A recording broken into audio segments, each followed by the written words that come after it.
Hey, this is Krista Makes from Less Than Jake and Krista Makes a Podcast, and you're listening to Fascination Street Podcast. Yeah! AV in your ears, that's Ambush Being, giving you this audio visual down the most interesting street in the world. With my boy Steve, Fascination Street, you already know. Let's get it when you whip for the Fascination Street. What do you... Welcome back, Streetwalkers. This episode is with Willa Rudolph. Willa is a music publicist, a copywriter, multimedia artist, musician, and published journalist. But in this episode, we mostly focus on her being the lead singer and fronting a band called November Girl. November Girl has their first ever EP, just came out. It's called Heart Prayer. It is 6 tracks and centers around nature, sex, magic, and power. So we talk all about how she got into music, how the band got together, who else is in the band, why it's called November Girl.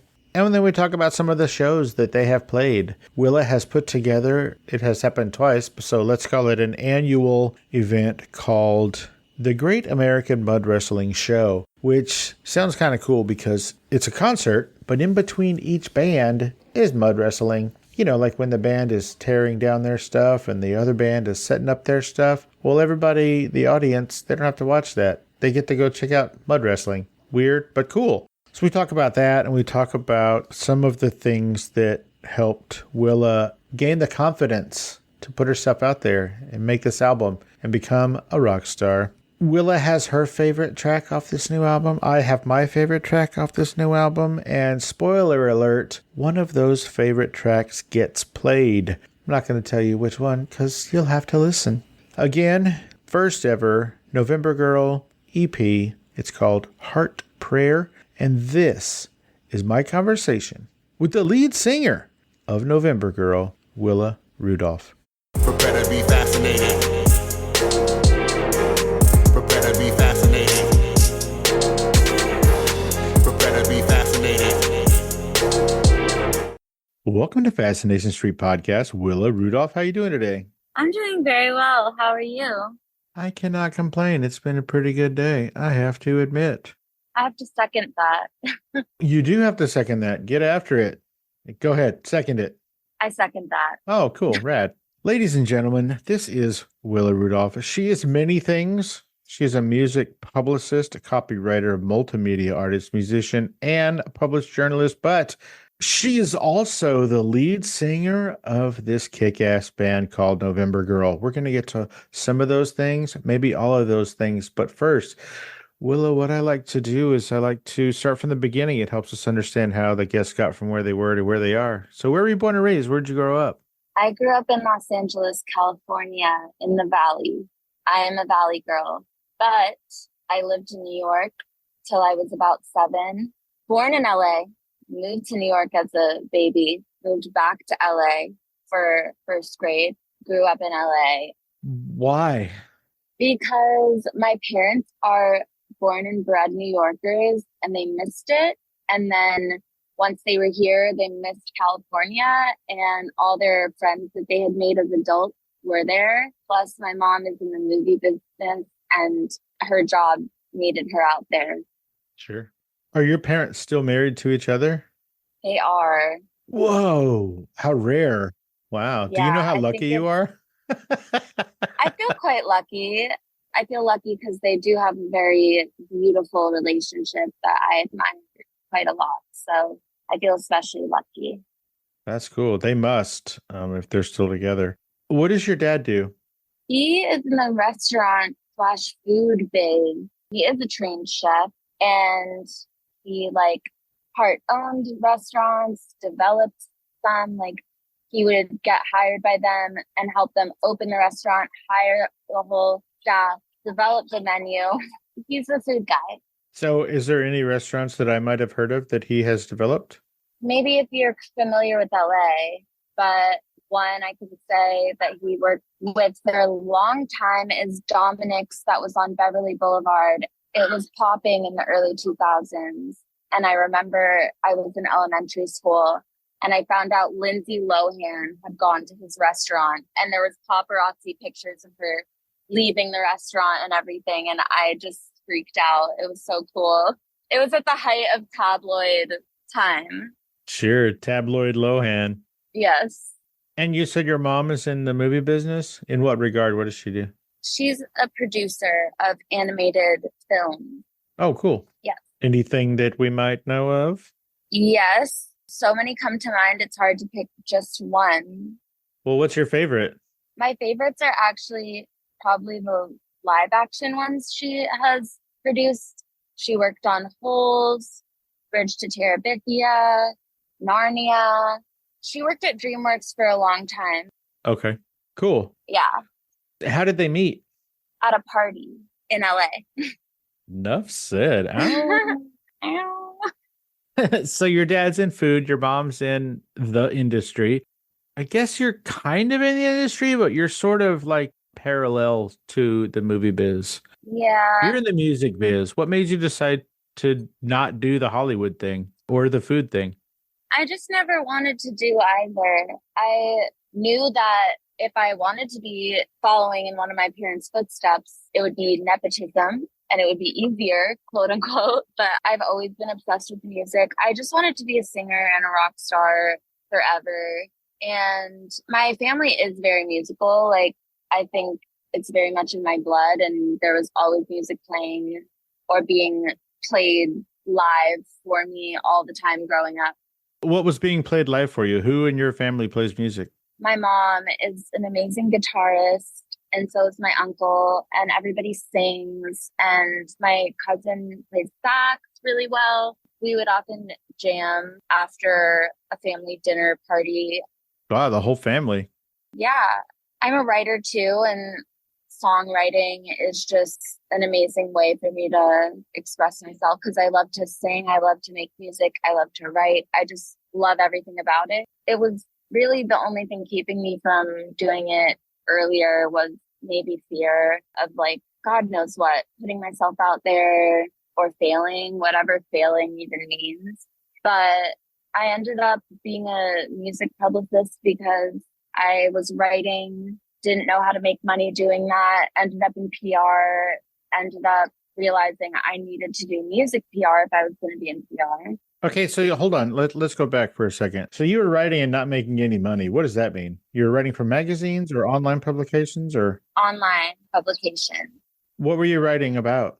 I did a lot of interviews with musicians, artists, and designers for a magazine called Office Magazine based in New York, and didn't make a dime doing that. It sounded like you were adding it all up and then you came up with nothing. I know.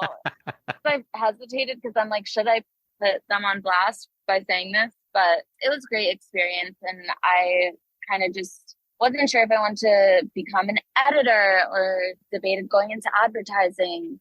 I don't know. I always wanted to have like a career as well as do music. Like, obviously one day, hopefully the music will become the career, but I'm just a very driven gal. So I wanted to figure out some way to like meld making money with music faster than just relying on my band blowing up or something. So yeah, ended up in music PR, and I love it. I really do. You mentioned advertising. Wasn't your grandmother in advertising? Yes, she was. I never knew her, sadly, but I know she was literally the coolest woman ever. Every single person that I meet that knew her says she was hilarious, big personality type of person that just lights up the room, makes everyone laugh. She had so many hilarious quirks about her, and she was one of the first women as high up as she was in advertising at the time in New York City. She was a boss for sure. Love it.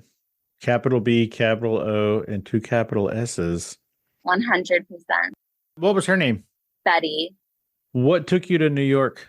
You grew up in LA. I mean, you pretended like you grew up in New York for a hot minute, but then you ran back to LA real quick and really did grow up there. So why New York?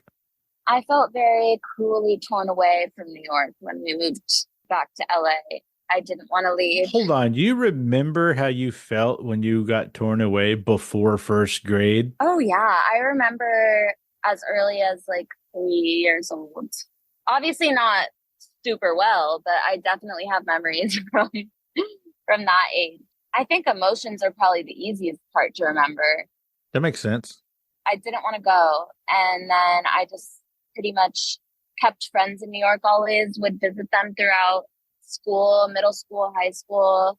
And their lives just seemed so much more fun and more awesome. And I just wanted to be in New York so bad the whole time. And I would like ask my parents every year, like if we could move back, literally. So you spent the whole time growing up in LA pining for New York? Yes. You know, that's weird, right? I know. I know. It really is, because LA is really magnificent. And a lot of people are like, why would you go there? Like, LA people are so confused why I chose to live in New York, because to them, it just looks like chaos and extremes and cold and scary things. I don't know, but I just love it. I love both, though. I'm not going to lie. It's kind of hard to pick one sometimes. Well, it doesn't sound like it was that hard. You picked one and you live there. That's true. That's true. You go home a lot, or I say home like to your parents to go. Do they still live in LA? They do. I go home a couple times a year, probably. Oh, cool. Do I have this right? You speak more than one language? Well, I speak 1.75 languages. Oh, what's the other 3/4 of a language? Spanish. Oh, cool. Castilian Spanish or the real Spanish? I learned Mexican Spanish, but I went to Spain for like 3 months in 2019. And now I kind of sometimes do the list thing and it just comes out. I didn't want to pick it up, but it just comes out sometimes. So I don't know. I love it. Do you know why there's a lisp in Castilian Spanish? I actually don't. There was a king of Spain. I want to say King Castillo. That's what I'm going to go with. And he had a lisp. So whenever he spoke, instead of laughing their asses off at him, they all just started to speak like him. So it's because he had a speech impediment. Oh my gosh, that's unbelievable. I did not know that. Isn't that crazy? That's so weird. People are so silly. People are so silly. We're going to bounce all over the place. So back to public relations. So you started to get into public relations. And then after you were already kind of in, that's when you decided that you needed to focus on music. Is that right? The focus on the music side of public relations? Yes. I basically just needed a job and would have taken any job at that point. And I ended up working for a little agency doing fashion and hospitality PR. And I learned everything there. And then she was like, you really should be in music PR. And I was like, why have I never thought of this? The rest is history. That is neat. Now, we're going to talk about some music stuffs. Let's do it. I know that everybody played music around you and your whole family's musical. When did you know that you could be a musician? Like, when did you know that you could sing? Well, I guess I was obsessed with music always, but when you're a really little kid, you don't really know if you're a good singer or not. But at some point I was in choir and I was like, okay, like I'm hitting the notes, I'm doing the thing. There are definitely some people in this room that they're not hitting the notes. So I'm like, I must be kind of good at this. I played violin, I played guitar. And yeah, I just always loved to sing. But even now, I don't consider myself an amazing singer. Like, I am close enough for a rock and roll singer is what I always say. Does any singer ever consider themselves an amazing singer? Like, I don't even think... Maybe Beyonce. Well, she probably does. But I don't even think Frank Sinatra considered himself an amazing singer. Yeah, I see what you're saying. I don't know. It's definitely common for singers to hate the sounds of their voice and stuff. Sure. Singers, podcasters. I get you. I hear it. Fair enough. Let's go back for a second. I guess what I want to know, I'm kind of drilling down into this a little bit, is you had mentioned earlier that you were kind of afraid to put yourself out there, whether it was fear of failure or, fear that you were going to suck or whatever. Where did you get the confidence to actually do it, to just stand in front of a microphone and, you know what, I got this? I don't know if it was because of COVID or if it coincided with COVID. I had already started recording some things before COVID with my co-founder of November Girl.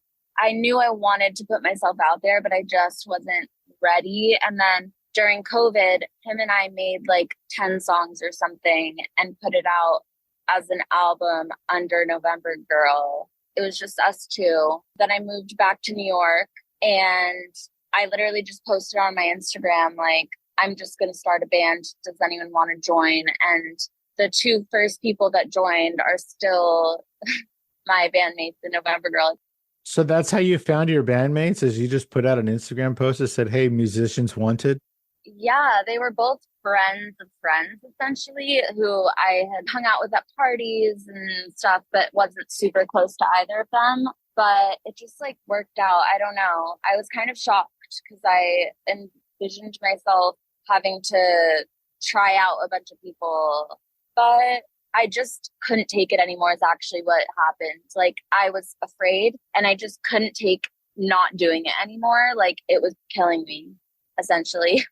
So I was like, fuck it. And then COVID also made us all stop and analyze our mental health and where we were really at and what we really wanted in life. Like, at least did for me, because I had just graduated college too. So I was like, okay, what do I really want to do? Like, what makes me happy and what am I passionate about? And it just, I couldn't lie to myself anymore.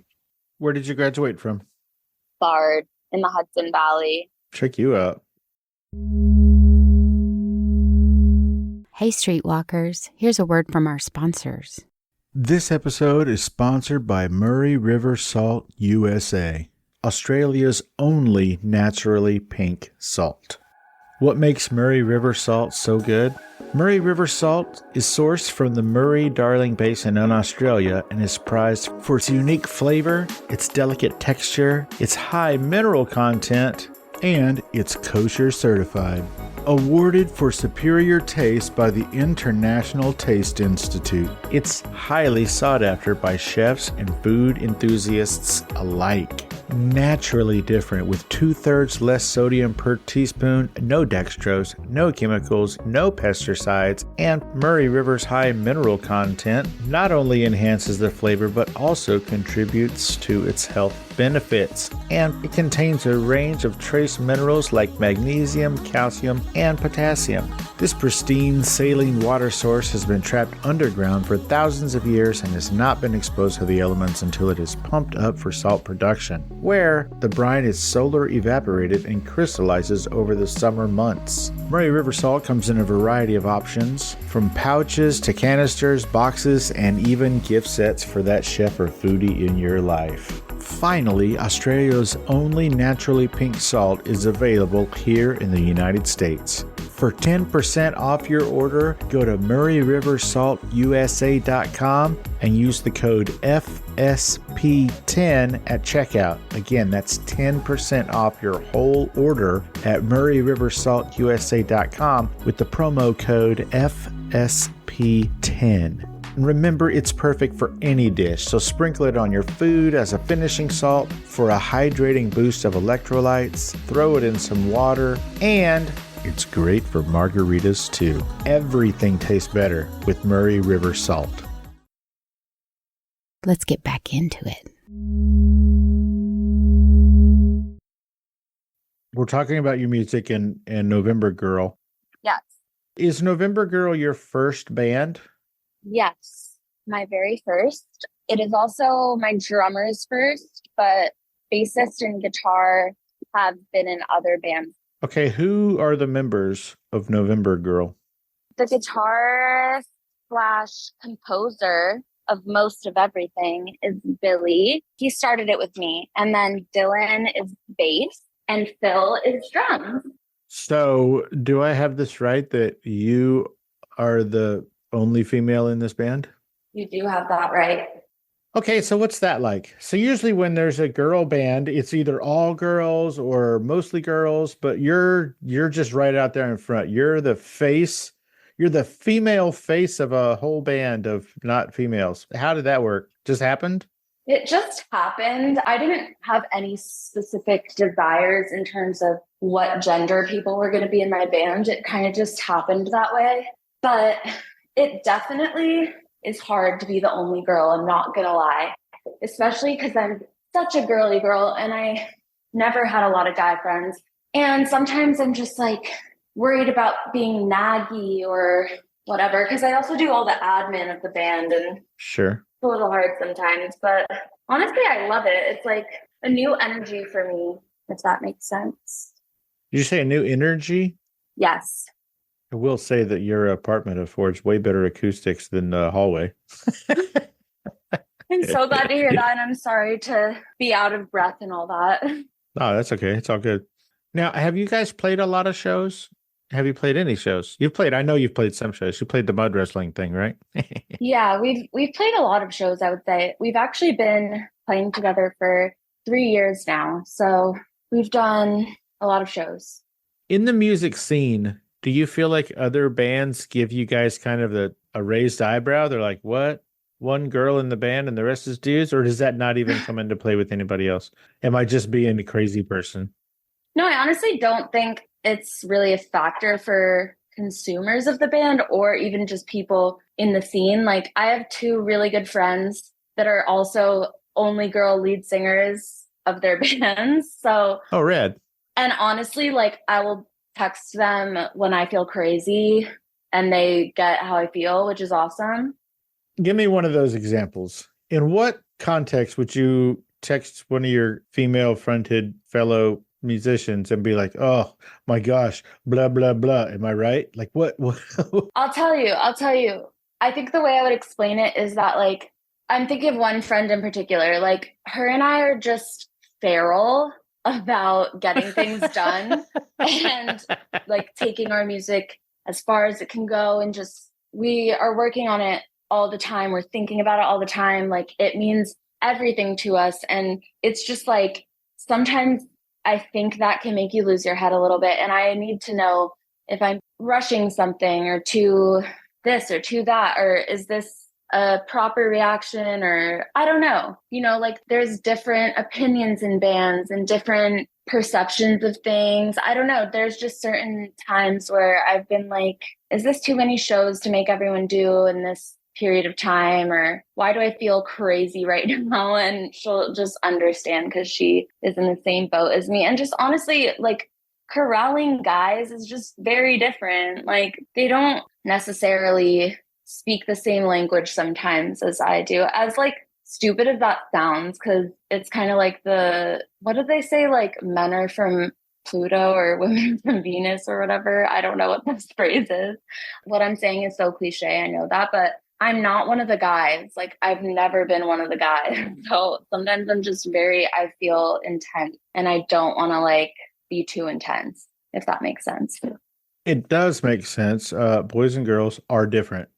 Yeah, it's true. It's true. Have you all been on tour? Never. Okay, good. So don't do that. That'll break the band up. So don't do it. You're going to be punching dudes in the face being like, is this your sock? That's so funny. No, I'm just kidding. How did you meet the co-founder? We met at a party and he happened to be one of the first strangers that I told that I wanted to do music to, because I hadn't even like told people that because I just didn't want to be held to it. Sure. Like, it really was something for some reason that I like struggled with, because I just had such limiting beliefs about myself for a long time, until probably I was like 23, which was when COVID hit. I like practiced saying it out loud to him and we just started talking about music and stuff. You practiced saying it out loud to him? I'm dead serious. And another crazy thing is, one of the other strangers I chose to practice this out on ended up being the bassist of November Girl, which is just so random to me. Like, so when he saw that Instagram post, he was like, well, get right on out of here. She was serious. I'm in.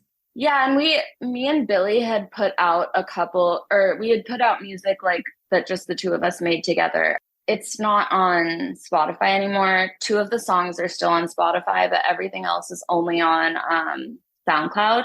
But it was pretty good. I was super impressed with us because I had never made music before. So Billy's really talented. I mean, he's a trained engineer. He plays the guitar like sickeningly well. And he's just good at all the technical shit. And I could say like, can you make this sound more like dreamy? Can you make this sound more muddy? And he would just know what I meant. So we worked well together, and he moved to New York. And that's when I was like, let's try to start a band. Because I always wanted it to be a band. I never wanted it to just be a duo or to just be a solo artist either. A lot of people, I think, sometimes think that I am a solo artist because November Girl sounds like it's me, but it's kind of like the Blondie thing, how Debbie Harry is not Blondie, the band is Blondie. So where did the name November Girl come from?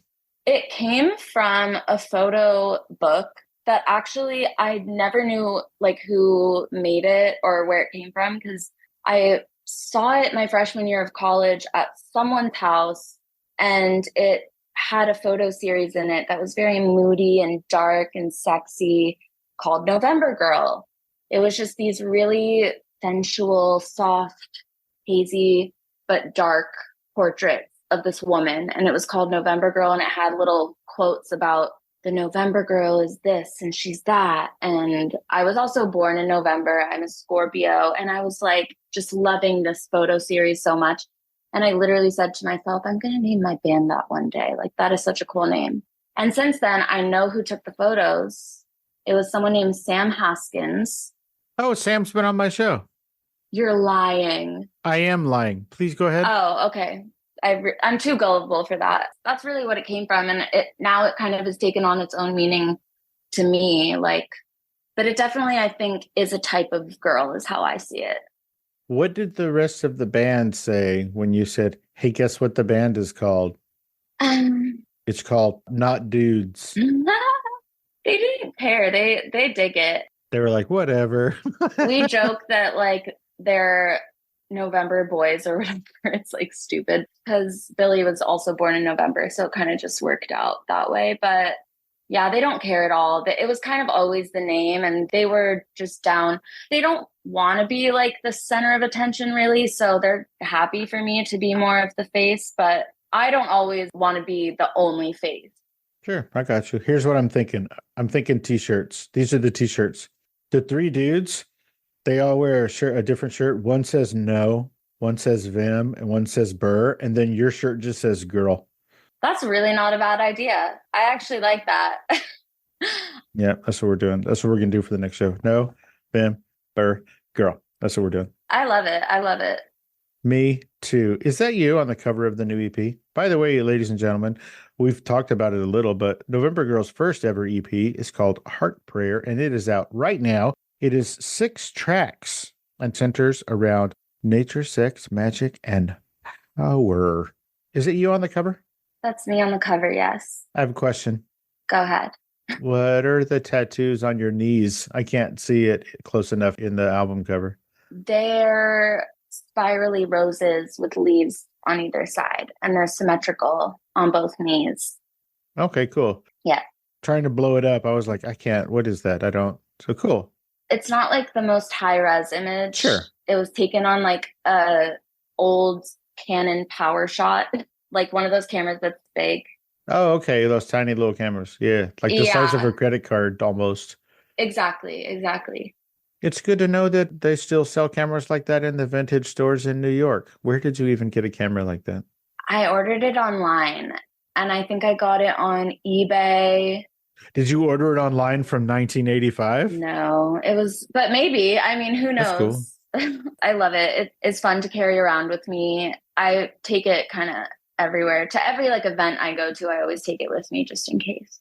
In case you don't have your phone? I'm so confused. Well, the photos it takes, they're cooler than an iPhone photo.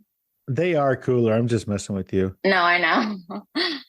The music scene that you guys are a part of is having a huge moment right now?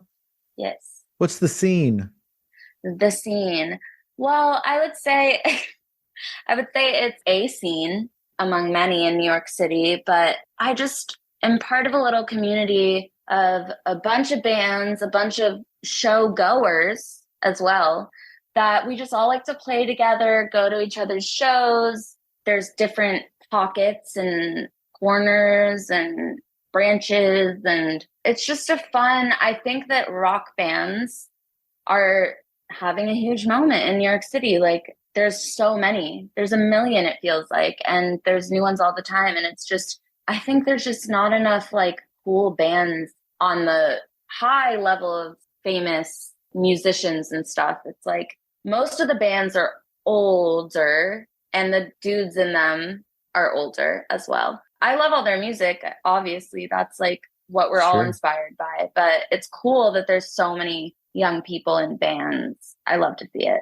Do you think that came out of COVID? Like, do you think that it has a direct correlation to everybody being stuck at home, like you said earlier, during COVID, trying to figure out what was important? Could be. I also just think maybe the pendulum swings. I think it was just a moment, a long moment where it was kind of the cool thing to be more of a solo artist, singer, songwriter, or like a pop or rapper or something like that. And I don't know, I just felt like the band started coming back.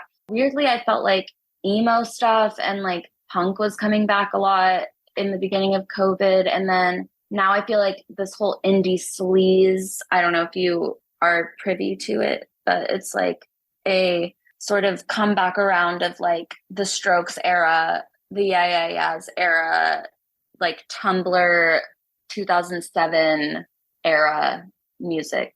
There were a bunch of bands then that were like popping off, and I think it's kind of like harkening back to that in a way. But the bands I commingle with, there's a lot of different stuff going on, whether it's like metal, new metal, punk rock, pop punk, grunge, shoegaze. Shoegaze. That is a genre of music? Yeah. Are you saying shoegaze? Shoe. Gaze. Like the male gaze.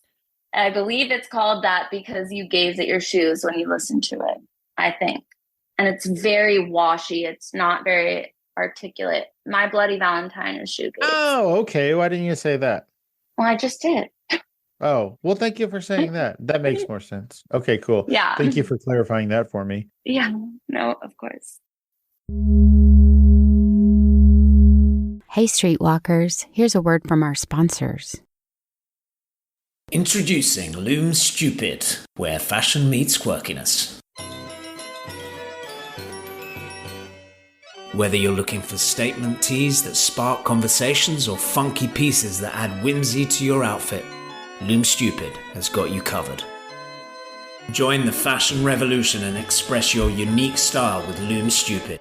Visit our exclusive website at www.loomstupid.com and discover a world of fashion that's brilliantly bizarre and undeniably chic.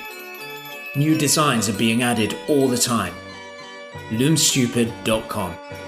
Get your whimsy on with Loom Stupid. Because being silly is the new stylish. Let's get back into it. Remember, we're jumping all around here. Tell me about the Great American Mud Wrestling Show. Oh. What? It was so fun. We did it for the first time summer 2023 at this mansion called the Hancock in Bed-Stuy. And they reached out to me after I posted, can anyone host us a mud wrestling show this summer? So let me get this straight. Hold on. So when you formed a band, you put out a post. It was like, hey, I need a band. And then when you needed a venue, you were like, hey, I need a venue. Yeah, pretty much. And I don't do that all the time. Like, I know it kind of sounds like I do. You should, because apparently it works out. I save it for like the moments when I really need to. But yeah, they were down and it was amazing. It turned out to be a massive success. Like it sold out and then some. And I'd never even like sold out a show before, and we were headlining it too. I don't know. It was wild. It was awesome. There was a lot of super cool people in attendance and amazing photos were taken. And it just became kind of like this thing where the whole rest of the summer I'd be walking around New York City and I'd literally hear people say like, did you hear about that mud wrestling show? Like, oh yeah, my friend was there. Like she said da da da da. And I would literally like hear people talking about it. I was so like taken aback and happy. Okay, so explain this to me. So it's mud wrestling and music. Walk me through this. What was the agenda? How did this work? Well, the first year it was very just like it flowed naturally to be the sets, and then in between the sets, mud wrestling. So like when the bands were getting off stage and breaking down their equipment and then the other band was setting up their stuff, that's when there's mud wrestling going on? Pretty much. And I had my friend be the referee, and I bought on Amazon a little headset with a mic, and she would just be like, all right, up next is XYZ and XYZ fighting each other to the death in the mud pit or whatever. She'd do her little announcement and then give them a minute, and they just try to pin each other down. Yeah, that's basically how it went. And then when the music started back up again, the ref was there to be like, all right, everyone out. Let's go watch the music. So the ref was definitely good to have there because I couldn't do like all of the jobs at once for sure. That's kind of how we structured it. And it did go pretty much the same way this year. But this year we added a bunch more things like cotton candy, airbrush tattoos. We made merch specifically for the mud show, and it like all sold out. It was so fun. There was hot dogs. I forget. I feel like there was a couple other activity-ish things. And then the music, of course. What was on the merch? Got mud, like got milk. And then some of the shorts had like mud handprints on the cheeks. And I think we also had shirts that said, I survived the Great American Mud Wrestle 2024. So since it has been a success for 2 years in a row, do you plan on doing it going forward? It sounds like a pretty daunting and stressful thing to put a show like that together. It's a lot. It is. And I didn't do it alone the second year. I had my friends help me who are like actually event producers, and they happen to be like my best friends, but they helped me do it, and it made it a lot easier and less scary, but it is a lot. Although I still have people tell me I didn't get to wrestle, like you have to do it again. And I feel, an obligation almost, for the people, like the people want the mud wrestling, and I don't know, I might have to do it again. I don't know. We'll see. Was it profitable at all? Yeah. Well, then do it again. It wasn't that bad. Let's just put it that way. How was the response? Because you guys headlined. I'm assuming you headlined both years? Yes, we did. What was the response? Because by the end of that, by the time you're on stage headlining, everybody's got to have excitement through the roof. Was there any excitement left for you guys? Yeah, there was. That's definitely like one thing that makes me nervous about headlining is the fear that like, are people going to be exhausted and just want to go home? But no, that wasn't the case. It was definitely, there was a lot more energy left, and everyone was like covered in mud, including myself, which to me just adds to it. And it was just so much fun. Now, why were you covered in mud? Oh, because I mud wrestled. Well, that's not fair because your friend was the referee. I call cheater. Cheater. No. I'm pointing my finger at you. You're a cheater. Trust me, the Cheater. ref did not take any mercy on me. I lost. I didn't lose, but I do feel like my opponent gave up midway through. Oh, good job. You broke this girl's will. Good job. She couldn't go any further. I don't know. You guys are having a back to school themed release show, or did that already happen? It did already happen last weekend. How'd it go? Well, it went really well. It was so much fun. My parents actually came. They've only seen my band one other time. They were like, that was one of the best nights of our lives. It was so sweet.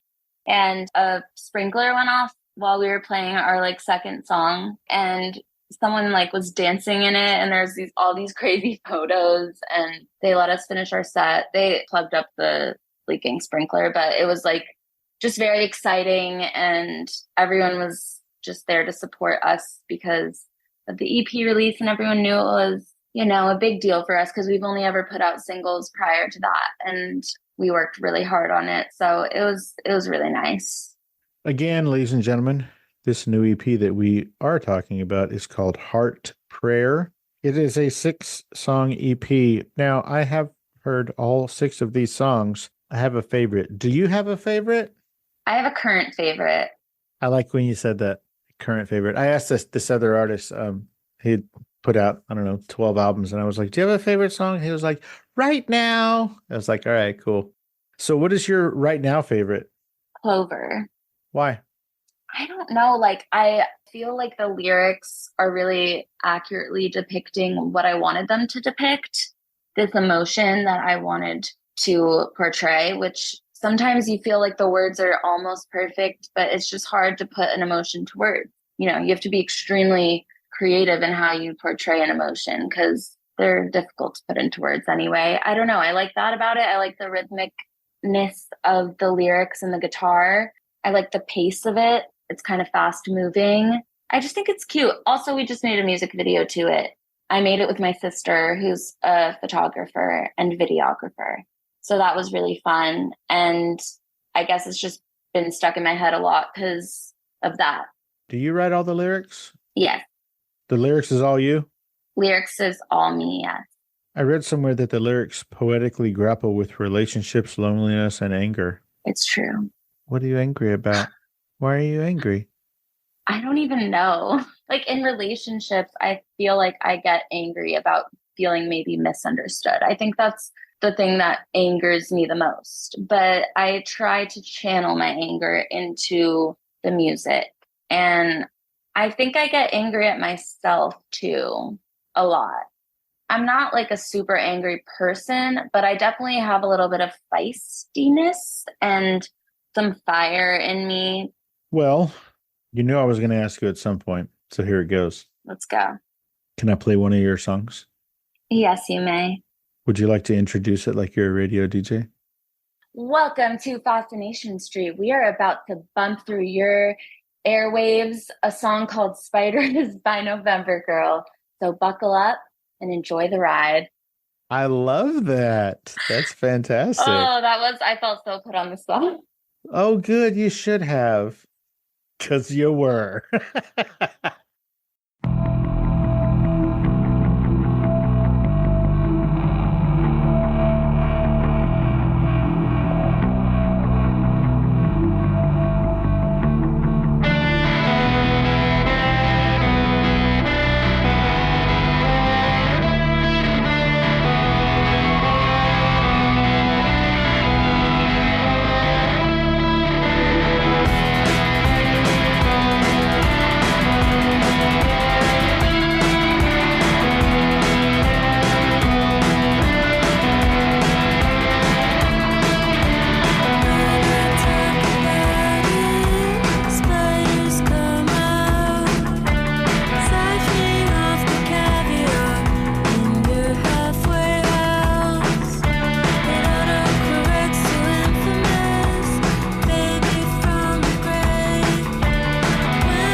I really like that song. I think I listened to the whole EP 2 or 3 times, and then I was like, yep, that one is clearly my favorite. I can't tell you why. It's just something about it. I don't know. It jives with me, if that's a thing. Yeah. Oh yeah, I vibe with it. We vibe together, me and the spiders. I'm a spider viber, so that's cool. Spider Viber. So you said that you guys have only put out singles up until this EP. So why put out an EP? Why now? It was again one of those moments where I was like, I just get this feeling where I'm like, it's now or never. Like it's when you wait to do something for so long until you're just like, it's gonna burst out kind of thing. We like had a lot of songs. We'd tried to do an EP last summer and scrapped it pretty much, not in like even a negative way, but more just like it was an experience making it, and it just wasn't right at the end of the day, wasn't exactly how we wanted to represent ourselves. And so we kind of started over, and some of the songs sort of morphed in my head into other songs on the EP that we have now. I mean, not exactly, but almost energetically. I'm like, oh, that's the song that was like that song to me in my head. Yeah, we just worked really hard on it all year, writing these songs. And we all agreed like we wanted to put out a collection that wasn't just singles, and really like make something that all went together. And that's how it came to be. And now we want to make an album. So we've already started writing all over again. Explain to the listeners, what's the difference between an EP and a full-length album? An EP is usually like 6 or less songs. It stands for extended play. But I always was confused by that because extended makes it sound like it would be long, but it's a short collection of songs. Okay, so you're in music PR, and we're in 2024. We're deep into 2024. And I feel like for the past few years, bands just release singles. Almost nobody releases full-length albums unless it's a traditional artist signed with a traditional label. And that's just because that's what's supposed to happen. Yeah. Am I right to say November Girl is an indie band? You are correct. Why did you guys decide that you needed an EP and now you're talking about an album? Why? Why not just, I mean, we're in a singles world. Why not just singles? I don't want to live in just the singles world. I like the singles. I understand the value of singles, but we at least want to like make a larger project that, I don't know, just has more twists and turns and isn't just one song. I don't know. You put something out and it represents what people see of your band. And if it's like one song at a time, it's not quite the same thing as like releasing a whole experience of listening to like an EP or an album. And even if no one appreciated it, I would still do it because that's just how I want to express myself. And I know my bandmates feel the same way. Like we all love listening to an album front to back. Here's my thoughts. If you release a single, then whoever listens to it, they go, oh, this is what that band sounds like. This is that band's sound. When you release an EP, then they can go, oh, this band sounds like this and this and this and this. I think it's less pigeonholing than just putting out singles. I completely agree. And that's like one of the reasons I feel really proud of Heart Prayer is that all the songs don't sound the same at all. They're all quite different from the next. And that's kind of who we are as a band. We are new. I mean, even though we've been playing together 3 years, which kind of feels like a long time, we're still like figuring our sound out and figuring each other out. It's always changing. And so I feel like to be able to show what we can do in multiple different lights, and we all have multiple different sounds that we like. Yeah, I don't know. It just offers more opportunity for like self-expression and stuff. And there are certain songs that I feel like have like elements of one genre and other songs that have elements of another. And I find that just really fun because it's all in the November Girl font. Right. But they're just different kind of angles. Willa, tell everybody where they can find out more about you and about your band, November Girl, on the social medias.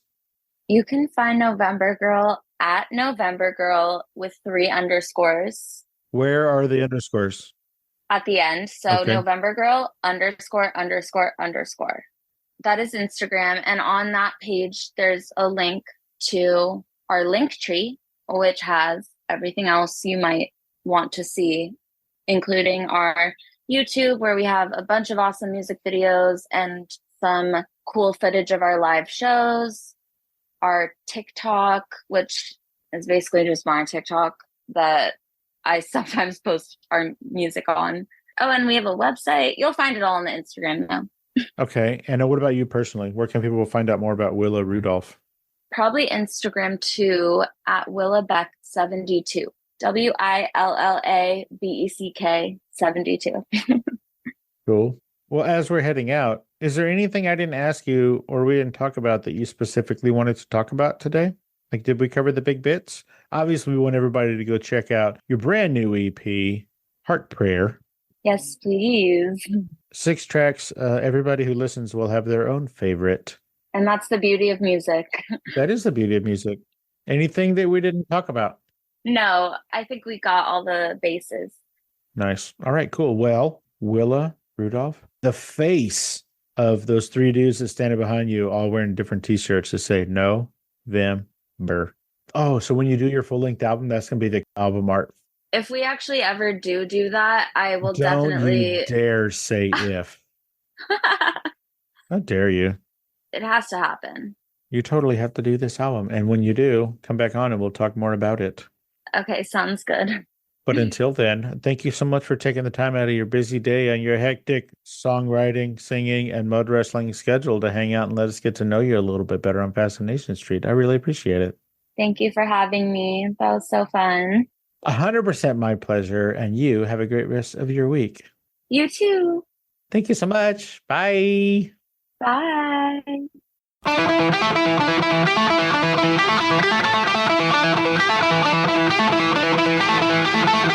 Opening music is the song FSP Theme, written, performed, and provided by Ambush Vin. Closing music is from the song Say My Name off the 2021 album Underdog Anthems, used with permission from Jack's Hollow. If you like the show, tell a friend, subscribe, and rate and review the show on iTunes and wherever else you download podcasts. Don't forget to subscribe to my YouTube channel. All the episodes are available there as well. Check me out on Vero at Fascination Street Pod and TikTok at Fascination Street Pod. And again, thanks for listening.